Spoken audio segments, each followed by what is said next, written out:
कई बार प्रशासन भी सेटिंग कर लेता है। यहाँ 3 मैटर ऐसे हुए हैं, जो हवेली प्रकरण था उसमें पुलिस की सेटिंग थी। खून खराबा, देखो यहाँ सरदार में ऐसा एक बार एक घटना हुई नहीं। एक बार यहाँ हमला करने आए थे एक हवेली पे, हमने सरदार सर बंद करवाया, सबको अंदर करवाया, नहीं के पास से पूरी दुनिया जानती है इस बात को। अब यहाँ के तहसीलदार थे दुर्गुजी से, यहाँ म्यूटस नहीं कार्रवाई फाइल को मंगाई आप पूरी को देखेंगे, उसमें 8 पन्ने तो खाली पड़े हैं। इसने खुद कर दिया था तहसीलदार जी जयरी कोशी का। बिरबलराम जो सिद्ध थे उनका भी, जो तहसीलदार थे उनका भी रोल रहा था। उनकी आप पत्रावली देखेंगे ना तो उनके खिलाफ भी 420 के हमने मुकदमे करा रखे हैं। 2 जो सरदार से थाने में लंबित है, पहले से करा रखे, कई मुलजिम है उसके अंदर। अब हमारे पास फिर सूचना है कि कभी कोई जयपुर गैंगस्टर के फोन आ रहे हैं। 3 लोग हैं, मैं आज नाम नहीं बताऊंगा। 2010 से पहले सारी जमीन सेल आउट हो चुकी थी। 2010 के अंदर एक सर्कुलर आया गवर्नमेंट का कि 2010 के जो बाद की प्लॉटिंग है उनका म्यूटेशन दर्ज नहीं होगा। मैं आपको सीधा बता देता हूं, एक एक पाई का हिसाब। वो कन्वर्ट हो चुकी 2008 की बात है ये, ठीक है। उसके बाद ये जमीन अलग अलग जो बिकती गई, जैसे 2.5 बीघा जमीन वीर विजय पाल कोदरा स्कूल के इनके नाम से, हसन काजी के नाम से 8 बीघा खाता है। अब आजकल लोगों का काम हो गया ऊपर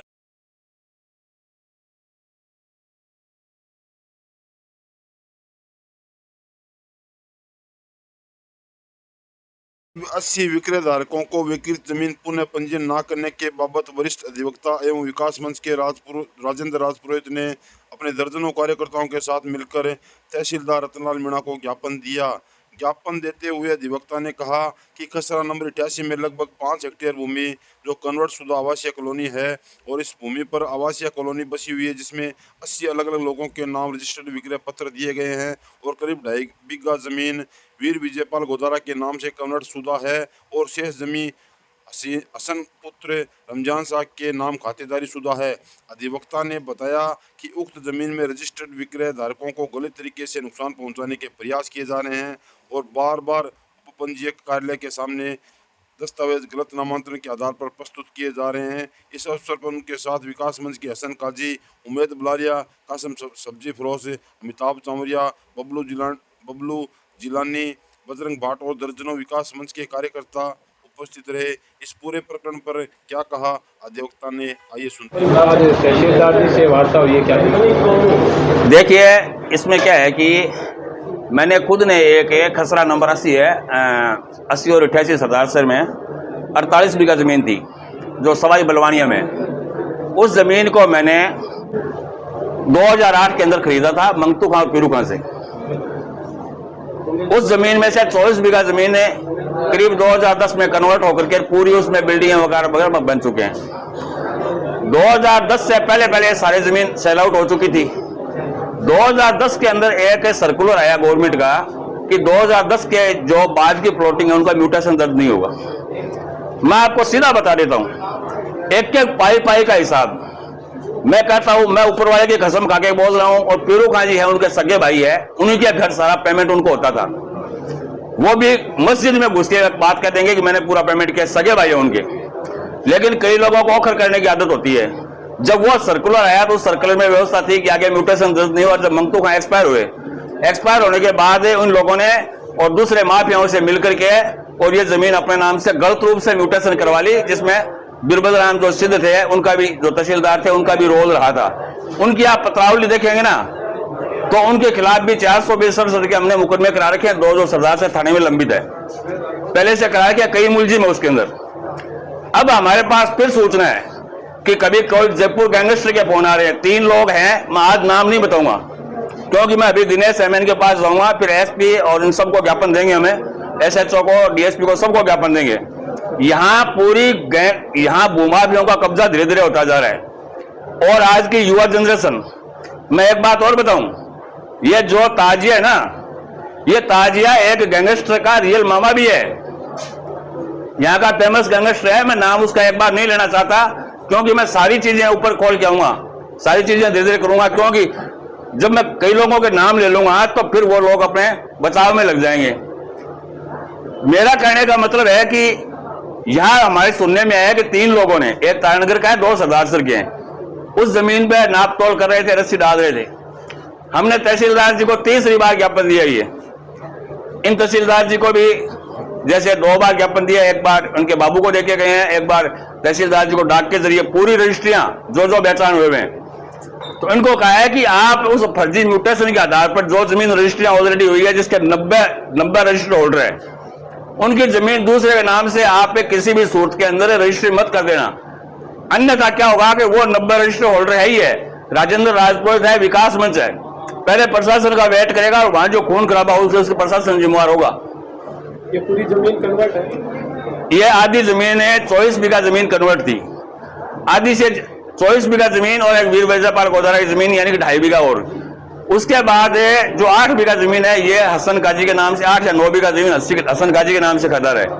लेकिन ये जो आप बात पूछना चाह रहे हो ना, कौन सी, जो 90 रजिस्ट्रियों वाली, ये जमीन कन्वर्ट नहीं है।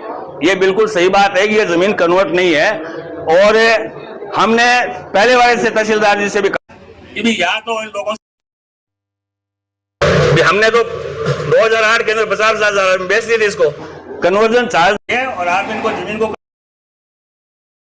प्रशासन ने ध्यान नहीं दिया इस बात पर, जबकि म्यूटेशन भी दर्ज होना चाहिए था। देखिए कोई कानून है, 2010 में सर्कुलर आया, ये सब रजिस्ट्रियां 2010 की पहले की है, 90 रजिस्ट्रियां मैं बता रहा हूँ, 24 के अलावा वो 24 बीघा है ना, वो पूरी कन्वर्ट शुदा है, 2.5 बीघा है वो भी कन्वर्ट शुदा है, अन्य 1-2 जमीन है वो भी कन्वर्ट शुदा है। लेकिन 90 रजिस्ट्रियां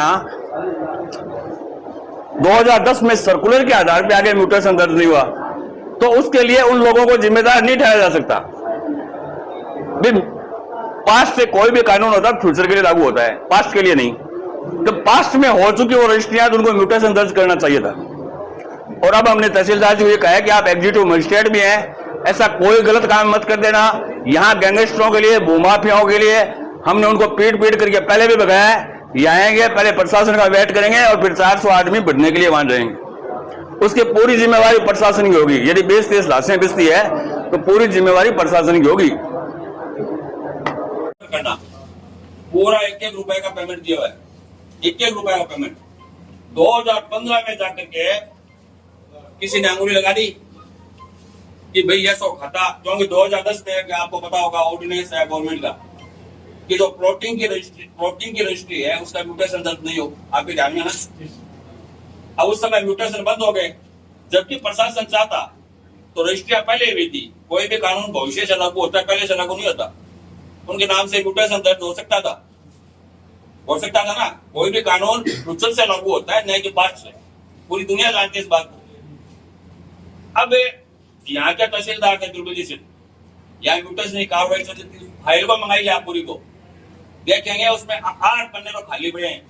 इसने खुद कर दिया था तहसीलदार जी जयरी कौशिक का, सारे बयान हुए, सारी फर्दों का कब्जे की सारी रिपोर्ट बनी हुई, उसके बावजूद म्यूटेशन दर्ज कर दिया पुराने वाले खरीदार के नाम से इस आधार पे, क्योंकि ये जो 90 रजिस्टर में पेश कर रहा हूं आपकी, ये उसी जमीन की है, उसी जमीन की 90 रजिस्ट्री है। और यहाँ प्रयास हो चुका है एक बार रजिस्ट्री करवाने का, एक बार हो चुका, मैं कह रहा हूं आप बुला लीजिए उनको, एक बार प्रयास हो चुका। और ये ऐसा हो जाता है ना सर, ऐसा हो जाता है एक जमीन दूसरी बार बिकती है तो उसमें कौन बचता है? खून खराबा तो मौके पर होता ही होता है। 90 ये रजिस्ट्री होल्डर है, ये जमीन छोड़ देंगे अपनी? मैं चुप रह जाऊंगा? ये मेरी बेची जमीन है ना, मैं चुप रह जाऊंगा क्या? मेरा विकास में चुप रहने का क्या? ये मेरे को चैलेंज करने वाली बात हुई। कई गुंडे बदमाशों से आज तक बात हो चुकी इन लोगों की, कई गुंडे बदमाशों से बात हो चुकी कि एक रजिस्ट्री करवा दो, उसके बाद हमें वहां मौके पर कब्जा कर देंगे। खून खराबा, देखो यहाँ सरदारसर में ऐसा एक बार एक घटना हुई नहीं। एक बार यहाँ हमला करने आए थे एक हवेली पे, हमने सरदारसर बंद करवाया, सबको अंदर करवाया। एक बार आए थे कायदों की जमीन पे कब्जा करने के लिए, यहाँ कोई नाम टीलिया नाम करके था, माना हुआ बदमाश था, लोगों ने फोड़ करके निकाला, यहाँ से उनकी गाड़ियां तोड़ दी। तीसरी बार आए मीनों की जमीन पे कब्जा करने के लिए, मैं था, उठा करके सबको अंदर टिकाया।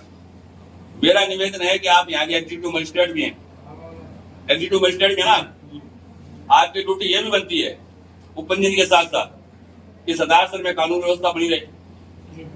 यदि ये रजिस्ट्री हो जाती है, रजिस्ट्री पे रजिस्ट्री हो जाती है फर्जी एंट्री के आधार पे, फिर वहां क्या होगा बताइए आप मेरे को। खून खराबा होगा, और खून खराबे से आप भी नहीं बच सकते। जब आपको ये सारा मीडिया कवरेज कर रहा है, मैं 4 बार भेज चुका, गलत काम से कोई भी नहीं। मैं कह रहा हूँ पहले भेज चुका, मैं 3 बार मैंने पूरा सेट यहाँ दे दिया है, मेरा रिसीव भी करवाया हुआ है। फिर मैंने आपको भेजी उपंजे को, कौन है उपंजे को भेजी, आपके नाम से डाक आई है ना देवेंद्र जी, रजिस्टर्ड आईडी। आज जब मेरे को खबर मिली कि इस प्रकार की दोबारा घटना हो रही है, तो मैंने देवेंद्र जी से बात की। इन्होंने मेरे को अच्छा जवाब दिया कि रंजित नहीं होने देंगे, चिंता मत करो। लेकिन जब तक इनके लोग नेता लोग साथ नहीं होते ना, तब तक आप भी ज्यादा नहीं कर पाते कुछ। सिर्फ रुपयों के लिए आप नहीं करते, लेकिन नेता लोग दबाव दे देते हैं। कई बार उनको कोई मतलब नहीं होता, नहीं कुछ जाता उनके पास पैसे पहुंच जाते हैं, वो कहते हैं मेरा निजी मामला कर दो। आप मेरी बात समझ रहे हो ना चित्र से? भुगतना किनको पड़ता है, या तो जनता को या आपको। आज इसके अंदर 5, 10, 20 आदमी मरते हैं। मैं मीडिया से सवाल करना चाह रहा हूँ, यदि हो जाता तो मरेंगे तो कौन कहां बच पाएगा? तो मेरा निवेदन ही है कि हम आपका विरोध करने नहीं आए, पहले मैं बता दूं। सिर्फ जब हमारे पास ये आई खबर है, ये देवेंद्र जी एक बार प्रयास किया ना हम लोगों ने, देख लीजिए। इस आदमी की शिकायत नहीं कर रहा हूं, इसने तो रोका है इसने, हाँ रोका है, शर्म करेंगे नहीं। बस क्यों कि आप भले आदमी हो। देखो जिंदा रहेंगे, कमाते रहेंगे, किसी की बददुआ नहीं लेंगे, कमाते रहेंगे, अपने परिवार वाले भी अच्छे रहेंगे। लेकिन यदि खून खराबा होकर मर जाएंगे, वह पैसे किस काम के? बताइए वैसे वो दबाव किस काम का? तो मेरा निवेदन है कि ये बिकी हुई जमीन है, पूरा रिकॉर्ड मैंने 30 बार आपको सौंप रहा हूं। मैं 30 बार, एक इनको दे दिया, एक रजिस्ट्री आपके नाम से पूरा ये सेट भेज दिया, और 4थी बार दे रहा हूं।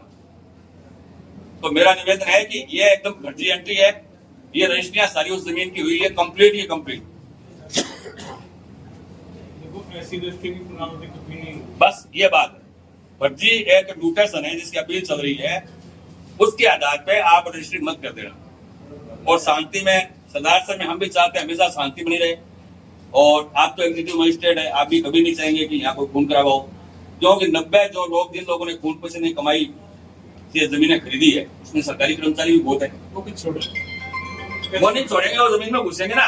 तो पहले तो प्रशासन की तरफ देखेंगे 1 घंटे तो, और 1 घंटे प्रशासन ध्यान नहीं देता है। कई बार प्रशासन भी सेटिंग कर लेता है। यहाँ 3 मैटर ऐसे हुए हैं, जो हवेली प्रकरण था उसमें पुलिस की सेटिंग थी, जो ये झनकार होटल की बिना वाली जमीन था उसमें पुलिस की सेटिंग थी। लेकिन क्या फिर भी रह गया क्या वो पुलिस की सेटिंग? सर लोगों ने जूते मारे, पुलिस पे दबाव आके जूते मारे। वो किस सामने निवेदन कर दूं? आपका विरोध करने में भले आदमी है, सज्जन आदमी है। मैं कह रहा हूँ मेरे रहते हुए इस सदासर में कोई अशांति नहीं होगी, अशांति भी नहीं होगी, गलत काम भी मत गलत काम नहीं होगा। हाँ, किसी प्रकार की मैं मेरे लिए नहीं कर रहा हूँ। बहुत लोग आपको लाल चढ़क लेते हैं, मेरे पास ऐसी बहुत सी, मैंने देवेंद्र को बात बताई, वो मैं आपको बाद में बातें बताऊंगा। कुछ लोग इलीगल काम करवाने का प्रयास करते हैं, हो सकता है आप द्वारा नहीं किया जाता हो, लेकिन वो ये कहते हैं कि उनके द्वारा इसलिए नहीं किया गया। आप समझ रहे हैं मेरी बात को? सारे में इसलिए नहीं किया गया। तो मैं आप दोनों के खिलाफ भी किसी प्रकार का आज एलिगेशन लगाने नहीं आया हूँ। मैं सिर्फ ये कहने आया हूँ कि जमीन बिकी हुई है पूरी, और बिकी हुई जमीन किसी भी सूट में नहीं बिकनी चाहिए। नहीं, बस ये बात।